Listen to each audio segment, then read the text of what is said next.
नमस्कार। मैं डॉक्टर रविंद्र कुमार शर्मा, सहायक आचार्य, व्यवसाय प्रशासन विभाग, राजकीय महाविद्यालय वायना।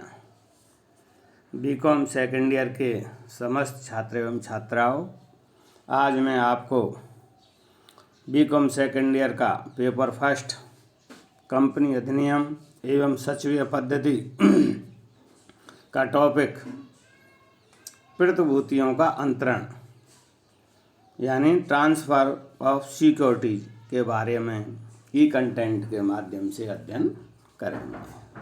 सर्वप्रथम हम इसका अर्थ और इसकी प्रस्तावना के बारे में बात करते हैं।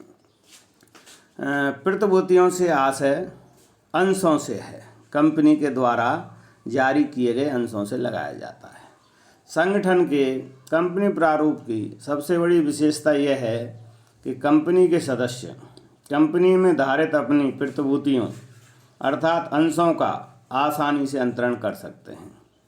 कंपनी अधिनियम द्वारा भी अंशधारियों को यह अधिकार प्रदान किया गया है कि वे अपने द्वारा धारित प्रतिभूतियों का इस अधिनियम तथा कंपनी के अंतरण नियमों के प्रावधानों के अनुरूप स्वतंत्रता पूर्वक अंतरण कर सकते हैं। इसके अतिरिक्त अधिनियम में ये भी लिखा है कि कंपनी के अंश चल संपत्ति हैं जिनका कंपनी के अंतर नियमों के प्रावधानों के अनुरूप अंतरण किया जा सकता है। धारा 44 में इस तरह से उल्लिखित है। अब इस प्रकार अंशधारियों का अंशों के अंतरण का अधिकार कंपनियों के अंशों के साथ सहज रूप से जुड़ा हुआ है। अब प्रतिभूतियों या अंशों के अंतरण से आशय क्या है? जब कोई अंशधारी स्वेच्छा से अपने अंशों को किसी विक्रय अनुबंध के अंतर्गत प्रतिफल के बदले किसी अन्य व्यक्ति को अंतरित करता है तो उसे अंशों का अंतरण कहते हैं। यहाँ यह बात बताना जरूरी है कि न्यायालय द्वारा अंशों का जबरदस्ती विक्रय करने अथवा नीलाम करने अथवा अंशों के हरण के बाद उनका पुनः निर्गमन करने को अंशों का अंतरण नहीं माना जाता है। ये इस तरह का जो निर्णय आया है ये unity company private limited versus diamond sugar mills 1970 के केस में इस तरह का निर्णय दिया गया है। अतः स्वेच्छा से अंशधारी जब किसी प्रतिफल के बदले अपने प्रतिभूतियों अथवा अंशों का विक्रय करता है तो उसे ही हम अंशों का या सिक्योरिटीज का अंतरण कहते हैं। न्यायालय द्वारा जबरदस्ती किया गया विक्रय या हरण के बाद उनका निर्गमन करना ये अंशों के अंतरण में नहीं आता है।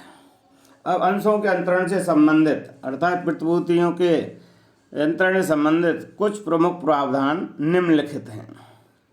सबसे पहला है निक्षेपागार के माध्यम से लेन देन की जाने वाली प्रतिभूतियों का अंतरण। यदि किसी कंपनी की प्रतिभूतियों का लेन देन निक्षेपागार के माध्यम से होता है तो प्रतिभूतियों का अंतरण उन व्यक्तियों के बीच हो सकता है जिनका नाम किसी निक्षेपागार के अभिलेखों में लाभदायी हितधारकों होल्डर्स ऑफ बेनिफिशियल इंटरेस्ट के रूप में लिखा हुआ है। ऐसा धारा 56 की ब्रैकेट फर्स्ट में लिखा हुआ है। यदि प्रतिभूतियों का भौतिक रूप में अंतरण होता है, यानी भौतिक रूप से मतलब है कि व्यक्ति से व्यक्ति को अंश बेच करके, तो उनके अंतरण के संबंध में कंपनी अधिनियम तथा इसके प्रावधानों के अधीन बनाए गए नियमों के नियम लागू होते हैं। ऐसे सभी प्रावधानों को यहाँ हम इस तरह से वर्णन यहाँ समझा सकते हैं। पहले इसमें है, फिर दूसरा है निर्धारित फार्म में आवेदन या विलेख करना। प्रतिभूतियों के अंतरण का आवेदन एक निर्धारित फार्म में अर्थात फार्म नंबर SH-4 में अर्थात 4 में किया जाना चाहिए। इस आवेदन फार्म को सामान्यतः अंतरण विलेख, ट्रांसफ़र डीड और इंस्ट्रूमेंट कहते हैं। ये आवेदन का एक निश्चित फॉर्म है जिसको अंतरण करवाने वाले व्यक्ति को भरना पड़ता है। तीसरी बात है इसमें प्रावधान में, इस अंतरण के विलेख पर तिथि अंकित होनी चाहिए। चौथा है इसमें स्टाम्प, अंतरण विलेख पर विधिवत रूप से उचित स्टाम्प लगे होने चाहिए। अगला इसमें का प्रावधान है निष्पादन या कार्यान्वयन। अंतरण विलेख का निष्पादन या कार्यान्वयन अंतरणकर्ता तथा अंतरिती द्वारा अथवा उसकी ओर से किसी व्यक्ति द्वारा किया जाना चाहिए। अंतरिती का विवरण, अंतरण विलेख पर अंतरिती के नाम, पते एवं व्यवसाय यदि कोई हो तो उसका उल्लेख करना चाहिए।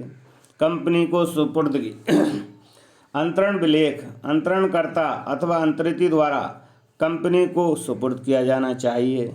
और कंपनी को सुपुर्दगी की समय सीमा क्या होगी? अंतरण विलेख इसके निष्पादन की तिथि के अर्थात अंतरण का कार्य पूरा होने की तिथि से 60 दिनों के भीतर कंपनी के पास सुपुर्द कर दिया जाना चाहिए। अगला इसका प्रावधान है विलेख खो जाने की दशा में। यदि अंतरण विलेख खो जाता है अथवा निर्धारित अवधि में 60 दिनों के भीतर अंतरण विलेख कंपनी को सुपुर्द नहीं किया जाता है तो कंपनी क्षतिपूर्ति बॉन्ड एवं संचालक मंडल द्वारा निर्धारित शर्तों के साथ प्रतिभूतियों का अंतरण कर सकती है। धारा 56 में इस तरह का एक विधान है। अगला इसका प्रावधान प्रमाण पत्र के साथ सुपुर्दगी। अंतरण विलेख के साथ संबंधित प्रतिभूति प्रमाण पत्र भी कंपनी को सुपुर्द किया जाना चाहिए।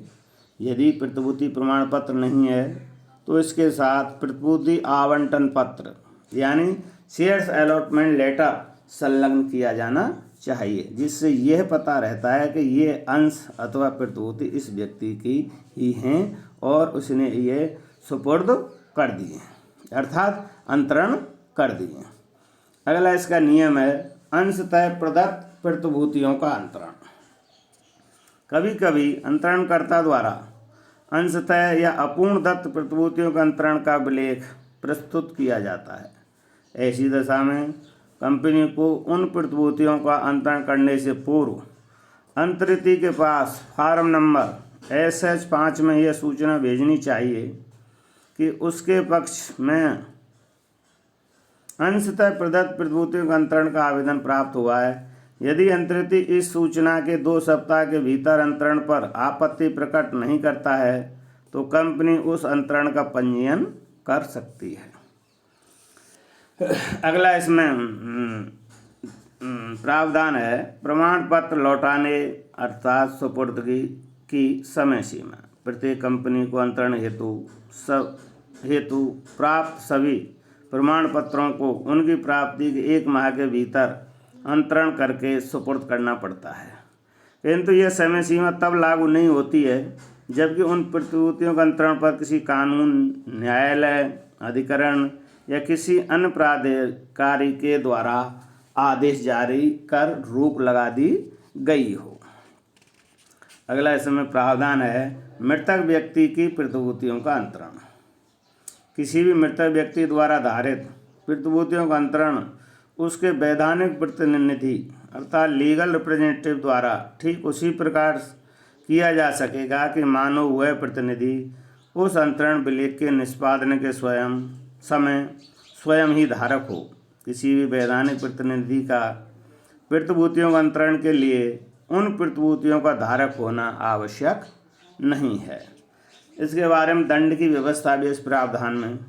उपर्युक्त प्रावधानों के पालन में यदि कोई त्रुटि की जाती है तो कंपनी को कम से कम 25,000 रुपये के तथा अधिकतम 5 लाख रुपये तक के अर्थदंड से दंडित किया जा सकेगा। इसके अतिरिक्त कंपनी के प्रत्येक दोषी अधिकारी को कम से कम 10,000 रुपये के तथा अधिकतम 1 लाख रुपये तक के अर्थदंड से दंडित किया जा सकेगा। अर्थात ये दंड कंपनी पर लगाने का प्रावधान है। अगर कंपनी इन प्रावधानों जो उल्लिखित प्रावधान हमने बताए हैं ये 13, इनमें अगर कोई कंपनी कोई भी गलती करती है या उनका पालन नहीं करती है तो ये अर्थदंड की व्यवस्था इस कानून के तहत की गई है।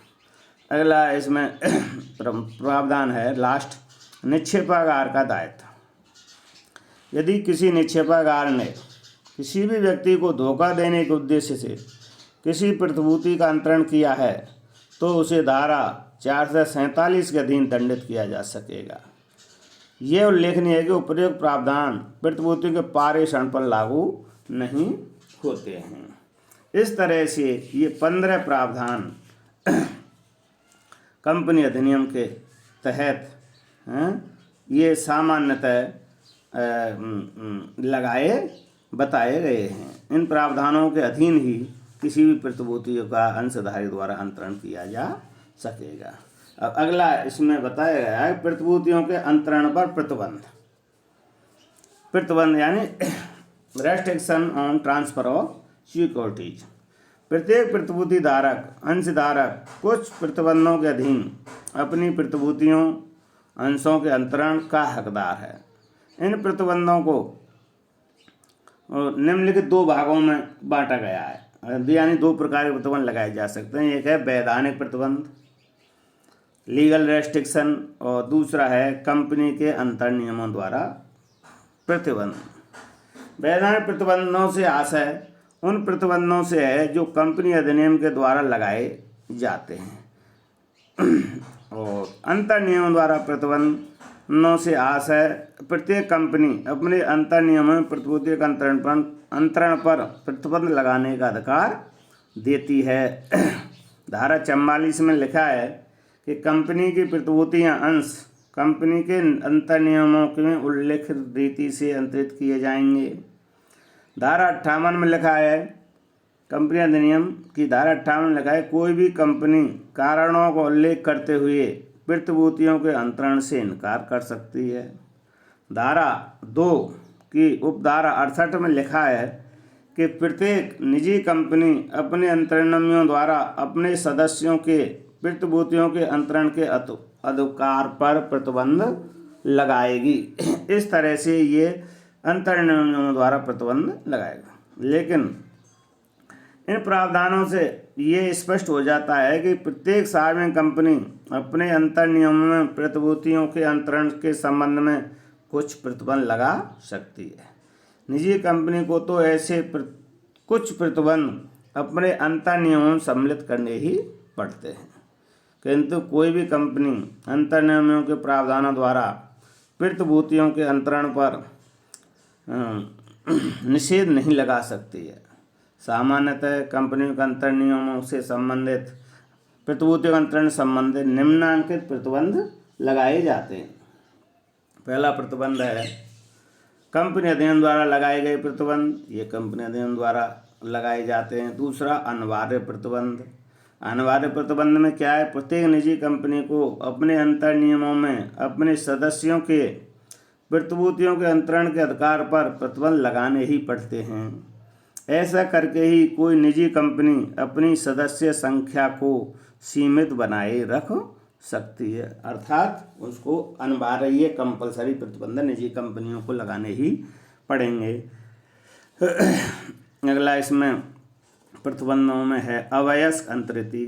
किसी भी कंपनी के अंतर नियम में अवयस्क के नाम में प्रतिभूतियों के अंतरण पर प्रतिबंध हो सकते हैं।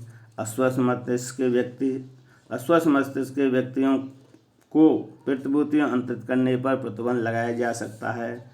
दिवालिया व्यक्ति अंतर नियमों दिवालिया व्यक्ति को प्रतिभूतियों के अंतरण पर प्रतिबंध हो सकता है। दिवालिया व्यक्ति के अंशों का अंतरण। यदि कोई व्यक्ति कंपनी का प्रतिभूति धारक है और वह व्यक्ति दिवालिया घोषित कर दिया जाता है तो उस व्यक्ति को प्रतिभूति अंतरण के संबंध में भी अंतर नियमों में प्रतिबंध लगाया जा सकता है। अगला इसमें प्रतिबंध के बारे में याचना अदत्त रहने पर प्रतिबंध लगाया जा सकता है। यदि प्रतिबंध में याचना की राशि का प्रतिभूति धारक द्वारा भुगतान नहीं किया जाता है तो अंतर नियम व्यवस्था होने पर उस कंपनी की प्रतिभूतियों के अंतरण को तब तक रोक सकती है जब तक कि अंशधारी बकाया याचना राशि का भुगतान नहीं कर देता है। ग्रहणाधिकार होने की दशा में प्रतिबंध। यदि कंपनी को ग्रहणाधिकार प्राप्त हो तो कंपनी प्रतिभूतियों के अंतरण को तब तक रोक सकती है जब तक कि अंशधारी देय याचना राशि या अन्य ऋणों का भुगतान नहीं कर देता है। कम प्रतिफल होने की दशा में भी क्या है कि प्रतिभूतियों के अंतरण को कंपनी रोक सकती है। अर्थात कम प्रतिफल दिखाने पर कम मुद्रांक शुल्क लगता है, इस तरह से भी रोक सकती है। तो शुल्क है, कंपनी अपने अंतरणियों के अधीन प्रतिभूति अंतरण शुल्क निर्धारित कर सकती है। ऐसे में यदि अंतरण के लिए निर्धारित शुल्क जमा नहीं कराया जाता है तो कंपनी प्रतिभूतियों के अंतरण पर रोक लगा सकती है। अगला इसमें है प्रतिबंधों में एक ही वर्ग के अंश। कंपनी अपने अंतरणों में यह भी प्रतिबंध लगा सकती है कि एक अंतरण प्रलेख में केवल एक ही प्रकार या श्रेणी की प्रतिभूतियों के अंतरण का प्रस्ताव हो सकता है। ऐसी दशा में कंपनी अंतरण को रोक सकती है यदि अंतरण विलेख में एक से अधिक प्रकार की प्रतिभूतियों के अंतरण का प्रस्ताव किया जाता है। अगले इसमें प्रतिबंध है हस्ताक्षर मेल नहीं खाने पर। यदि अंतरणकर्ता के हस्ताक्षर कंपनी के पास उपलब्ध नमूने के हस्ताक्षरों से मेल नहीं खाते हैं तो कंपनी प्रतिभूतियों के अंतरण से इनकार करने को बाध्य हो जाती है। और अगला इसका प्रतिबंध का जो प्रावधान है वो अन्य कोई उचित आधार।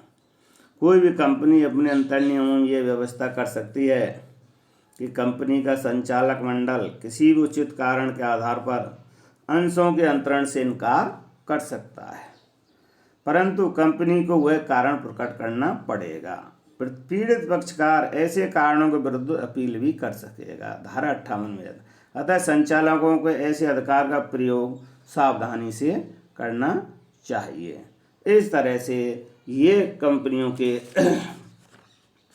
प्रतिभूतियों के यानी अंशों के अंतरण पर प्रतिबंध से संबंधित कुछ